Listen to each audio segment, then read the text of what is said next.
গ্রেফতার করতে আমরা একজনকে দেখলাম।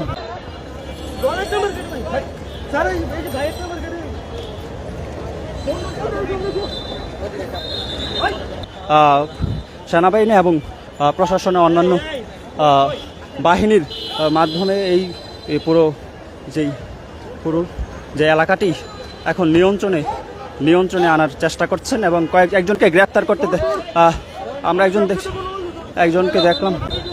দেখছেন যে একজনকে গ্রেফতার আটক করা হচ্ছে।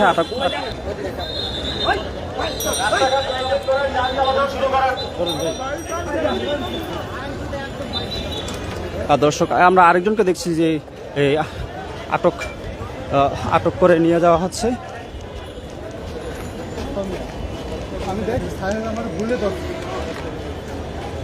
এই মুহূর্তে তাদের নারায়ণগঞ্জ সদর থানা, সেই সদর থানায় তাদের